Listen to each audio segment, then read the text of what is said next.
Nurul Septiani dari Prodi S1 Farmasi. Di sini aku bakal jelasin materi tentang asas-asas toksikologi, dan di sini video aku buat untuk memenuhi tugas mata kuliahku, yaitu mata kuliah toksikologi. Jadi simak dulu materinya supaya kita bisa sama-sama belajar meskipun harus di rumah aja, dan tetap berdoa supaya semua keadaan kembali seperti semula biar kita bisa nongki-nongki lagi sama teman. Sebelum masuk ke materinya, kalian tahu nggak sih apa itu toksikologi? Jadi, toksikologi itu ilmu yang mempelajari efek merugikan dari zat kimia, baik saat digunakan atau saat berada di lingkungan, terutama dampaknya pada manusia, baik yang masuk secara sengaja maupun tidak disengaja. Nah, ketoksikan atau toksisitas itu sendiri merupakan kapasitas suatu zat kimia atau beracun untuk dapat menimbulkan efek toksik tertentu pada makhluk hidup. Menurut Paracelsus, itu seorang bapak toksikologi, dia mengatakan bahwa yang membedakan antara obat dan racun atau zat yang bukan racun dengan racun adalah dosisnya.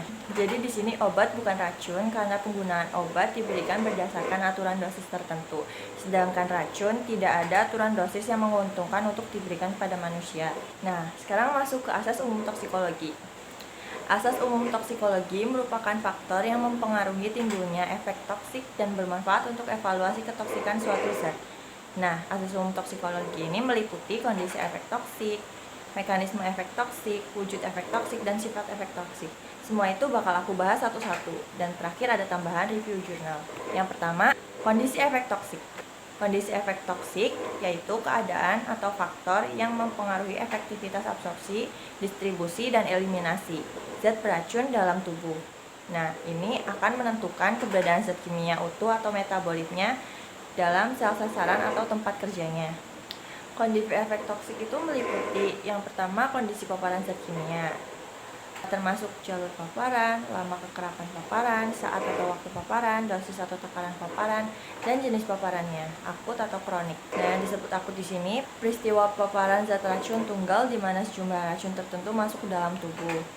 Sedangkan kronis kondisi paparan dengan racun yang berulang kali sehingga menyebabkan efek toksik yang kumulatif. Yang kedua ada kondisi subjek atau makhluk hidup, meliputi keadaan fisiologis, misalnya berat badan, umur, suhu tubuh, kecepatan pengosongan lambung, kecepatan aliran darah, status gizi, kehamilan, genetika, dan jenis kelamin.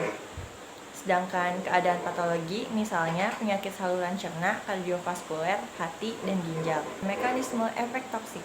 Keberadaan zat kimia dalam tubuh menimbulkan efek toksik melalui dua cara. Yang pertama, toksik intrasel, yaitu toksisitas yang diawali dengan interaksi secara langsung antara zat kimia atau metabolitnya dengan reseptornya. Maka dari itu, toksik intrasel biasa disebut dengan mekanisme langsung atau primer. Yang kedua, ada toksik ekstrasel, yaitu toksisitas secara tidak langsung dengan mempengaruhi lingkungan sel sasaran, tapi dapat berpengaruh pada sel sasaran. Nah, toksik ekstrasel juga biasa disebut mekanisme tak langsung atau sekunder.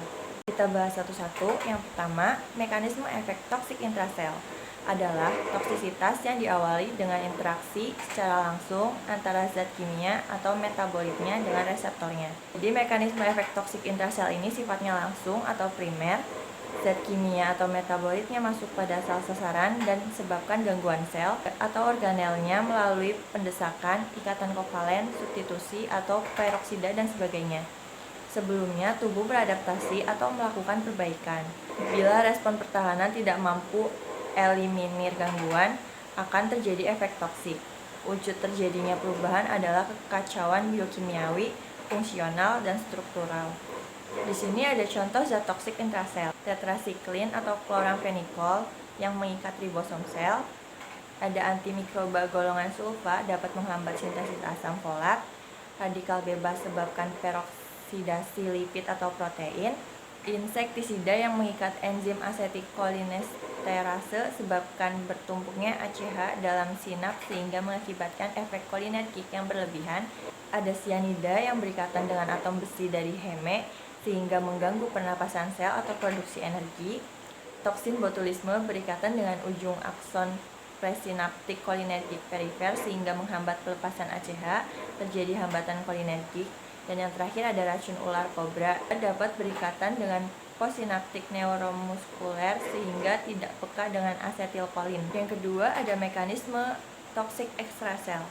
Mekanisme toksik ekstrasel terjadi secara tidak langsung. Jadi racunnya beraksi di lingkungan luar sel sasaran dan tempat kejadian awal di lingkungan ekstrasel sehingga dapat berpengaruh pada sel sasaran. Senyawa toksik ini mengganggu sistem metabolisme dasar dan pengaturan aktivasi sel.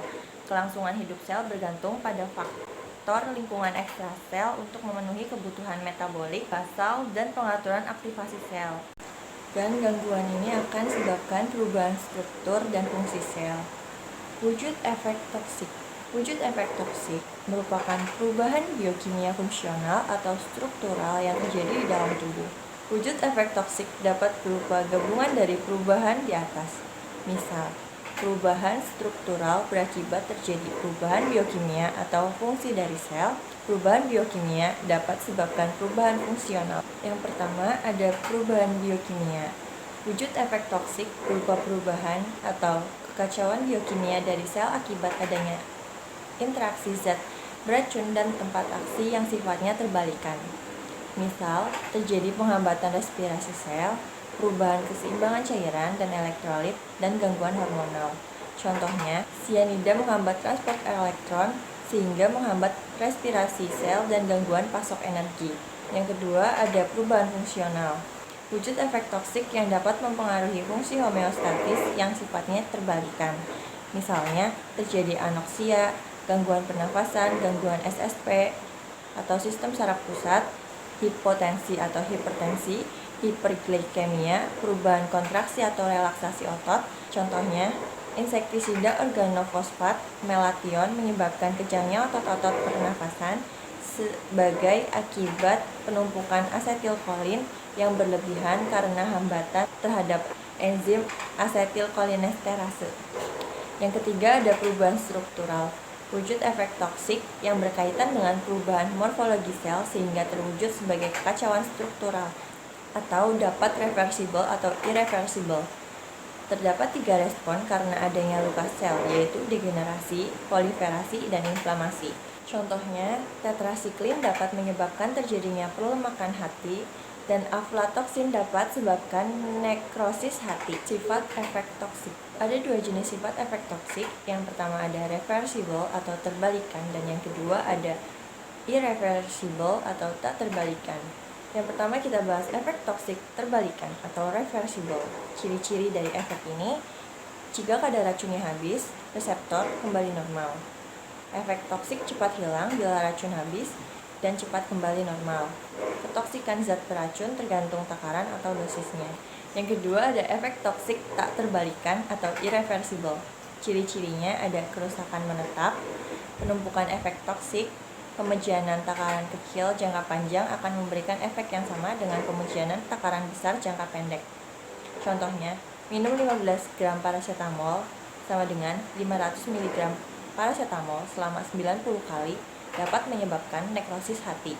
Selanjutnya, ada review jurnal. Di sini aku bakal review jurnal yang judulnya Keracunan Akut Cyanida. Abstraknya, secara tradisional, cyanida dikenal sebagai racun. Selama ini cyanida telah digunakan sebagai alat untuk pembunuhan massal, upaya bunuh diri, dan sebagai senjata perang. Pada tahun 1978, minuman rasa buah yang mengandung potasium cyanida menjadi agen penyebab bunuh diri massal para anggota People East Temple di Johnstown, Guyana. Selama Perang Dunia II, para Nazi juga menggunakan cyanida sebagai agen genosida dalam kamar gas. Laporan tahunan National Poison Data System dari American Association of Poison Control Centers selama tahun 2007 terdapat 247 kasus paparan kimia cyanida di Amerika Serikat. Jumlah kasus yang dilaporkan tersebut relatif masih kecil karena masih banyak kematian yang sering tidak dilaporkan. Meskipun demikian, jumlah kasus yang kecil ini tidak mengurangi dampak buruk yang ditimbulkan. Kebutuhan untuk mengenali dan memberikan intervensi secara cepat pada kasus keracunan cyanida. Cyanida itu senyawa kimia dari kelompok cyano yang terdiri dari 3 buah atom karbon yang berikatan dengan nitrogen dan dikombinasi dengan unsur-unsur lain seperti kalium atau hidrogen. Secara spesifik, sianida adalah anion Cn. Senyawa ini ada dalam bentuk gas, cairan, dan garam. Kata sianida berasal dari bahasa Yunani yang berarti biru, yang mengacu pada hidrogen sianida yang disebut Blausäure atau Blue Acid di Jerman. Etiologi keracunan sianida. Sianida secara alami terdapat dalam alam, bahan industri, dan rumah tangga. Inhalasi asap dari hasil kebakaran merupakan penyebab paling umum dari keracunan sianida di negara barat.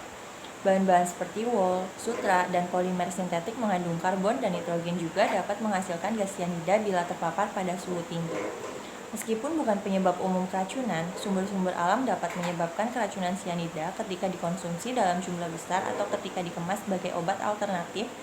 Contohnya ada laetril.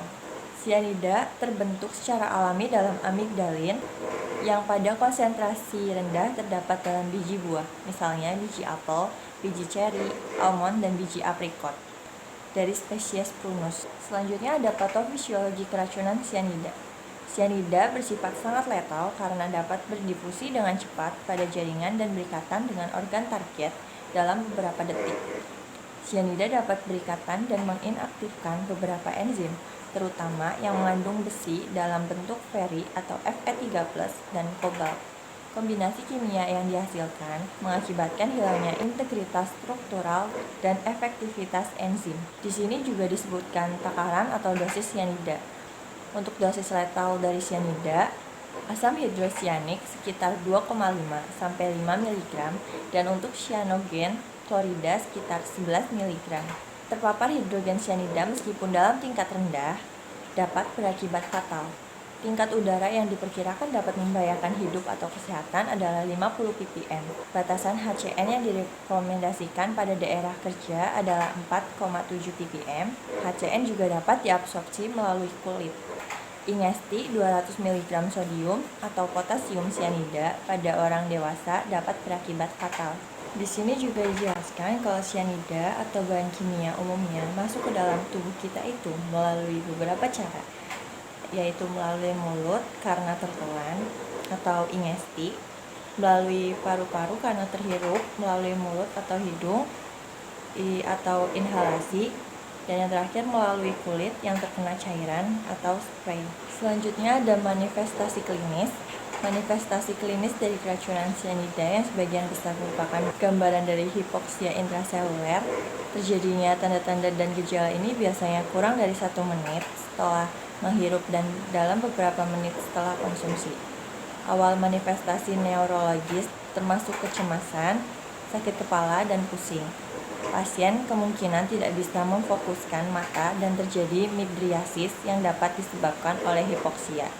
Hipoksia yang terus berlanjut akan berkembang menjadi penurunan tingkat kesadaran, kejang, dan koma. Selanjutnya diagnosis. Sampai saat ini belum ada gold standar untuk diagnosis keracunan sianida. Peneliti dan klinisi masih terus mencoba mencari teknik dan metode diagnosis yang tepat, spesifik, dan cepat untuk mendeteksi kasus keracunan sianida. Diagnosis banding dari keracunan sianida adalah keracunan karbon monoksida. Kedua kondisi ini sama-sama memberikan gambaran cherry red pada lebam mayat. Akan tetapi, cherry red pada keracunan sianida terjadi karena ikatan sianida dengan methemoglobin, sehingga kadar oksigen meningkat namun tidak aktif dalam jaringan. Hal inilah yang menimbulkan warna cherry red pada kulit pada kasus keracunan sianida. Sedangkan gambaran cherry red pada keracunan karbon monoksida disebabkan karena ikatan yang lebih kuat antara karbon monoksida dengan hemoglobin dibandingkan ikatan antara hemoglobin dengan oksigen. Selanjutnya ada penata laksanaan keracunan sianida. Penanganan pasien keracunan sianida membutuhkan penegakan diagnosis yang cepat dan tepat. Selain itu, diperlukan keputusan klinis yang cepat untuk mengurangi risiko morbiditas dan mortalitas pada pasien. Tingkat risiko pasien sangat dipengaruhi oleh dosis dan durasi paparan sianida pada pasien. Pada prinsipnya, manajemen terapi keracunan sianida bisa mengikuti langkah-langkah berikut. Yang pertama ada dekontaminasi, yang kedua ada bantuan hidup dasar dan bantuan pertama pada penyakit jantung, yang ketiga ada terapi antidot, dan yang terakhir ada terapi pendukung. Jadi sekian dari materi dan review jurnalnya, kurang lebihnya mohon dimaafkan. Jangan lupa like, comment, share video ini, dan jangan lupa juga buat subscribe channel YouTube aku. Assalamualaikum warahmatullahi wabarakatuh. See you on the next video, and stay safe and keep healthy everyone.